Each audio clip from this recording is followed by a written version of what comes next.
Il sito internet della Regione del Veneto cambia targa. Cambia targa, non sarà più veneto.to ma bensì veneto.eu. Era un passaggio dovuto perché con l'evoluzione dei sistemi informatici che sono sempre più importanti per rendere note quelle che sono le bellezze e le caratteristiche della nostra regione, abbiamo deciso appunto di utilizzare questo dominio che è il veneto.eu. E anche gli operatori comunque potranno interfacciarsi con questo strumento.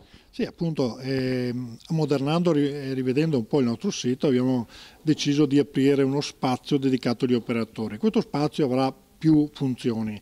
Prima di tutto dare delle informazioni mirate per gli operatori, quali sono le novità da un punto di vista normativo, quali sono le opportunità da un punto di vista finanziario, se ci sono agevolazioni, se ci sono anche opportunità per partecipare a attività di promozione che la Regione organizza. Secondo aspetto è quello che attraverso questo spazio privato, spazio dedicato ai operatori, loro potranno inserire la propria struttura che andrà a costruire una mappa importante, un database molto importante dove il turista che entrerà nella parte pubblica potrà ricercare la struttura ricettivo anche di ristorazione più vicina alla località dove intende trascorrere delle vacanze. E una sezione importante è stata dedicata a Expo. Ovviamente Expo in questo periodo è un po' il punto di riferimento di ogni attività di promozione. Noi ci rivolgiamo a quei visitatori che intendono non andare a visitare il salone e basta, ma poter trascorrere qualche giorno di vacanza. E il Veneto, sappiamo anche da un punto di vista geografico, siamo molto vicini a Milano, da Venezia con 2 ore e mezza di treno si raggiunge Milano, da Padova, da Vicenza, da Verona con un tempo ancora inferiore, e quindi è possibile per chiunque andare a visitare tranquillamente l'Expo e fare qualche giorno di vacanza nel Veneto. Quali sono le categorie che in modo particolare noi ci rivolgiamo?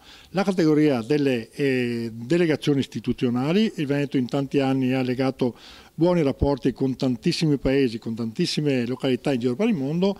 Inviteremo loro ad approfittare dell'Expo per venirci a trovare. E poi le delegazioni di carattere economico. Tantissime imprese venete sono già abituate ad ospitare delegazioni di carattere economico e commerciale, quindi daremo loro la possibilità di chiamare i loro clienti esteri a visitare l'Expo, ma anche venire a visitare i loro sedi. Insomma, un sito sempre più vetrina, anche di servizio per gli operatori, non un sito commerciale. Certo, noi non vogliamo assolutamente fare attività commerciale, non è il nostro compito, non è il nostro ruolo, lo lasciamo fare chi lo fa per mestiere. E inoltre non dimentichiamo che attorno al sito istituzionale ci sono anche tutti quei social network che vengono utilizzati normalmente per far conoscere in maniera più approfondita e appropriata il territorio. Ecco, da dove è nata l'idea di rinnovarlo? Vi siete basati sui dati delle visite nelle pagine? Ma era da un po' di tempo che ci continuava a chiedere al Veneto ma perché il punto TO, perché il punto TO, ed era così anche motivo, un po' di curiosità da parte di tutti. La curiosità porta anche ad andare a visitare il sito, però il punto TO era diventato ormai superata come curiosità, quindi abbiamo deciso di cambiare dominio, ma questo non significa che se un utente, un turista userà ancora il punto TO non troverà la pagina del nostro sito, anzi verrà ricondotto verso il veneto.eu. Parlato di fan, quindi potenziali clienti, ma come si può trasformare questi follower in clienti effettivi? Cosa avete in previsione? La qualità dell'informazione che diamo attraverso questo strumento, perché nel momento in cui il fan entra, va o attraverso Facebook, attraverso Twitter, attraverso altri strumenti ad creare curiosità nei confronti del Veneto, noi cercheremo di soddisfare questa curiosità. E le novità sono nei contenuti, ma anche andremo a promuovere queste novità, perché altrimenti corriamo il rischio di avere un buon prodotto ma conosciuto, ahimè, non a quello che vorremmo essere il mondo intero dei interessati al Veneto. Quindi nei prossimi mesi andremo a studiare dei strumenti per promuovere il sito.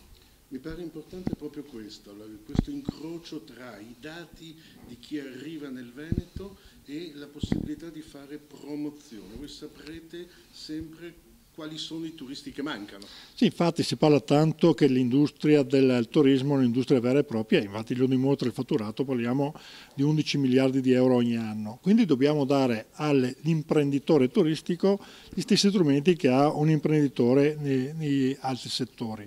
ogni imprenditore in impresa si rispetti ogni giorno guarda come va il mercato del proprio prodotto e questa raccolta di dati delle presenze permetterà agli operatori di capire se stanno arrivando i tedeschi, stanno arrivando gli austriaci, stanno arrivando i russi, in base a quello che arriva o non arriva rispetto alle previsioni si possono fare azioni di promozione mirata.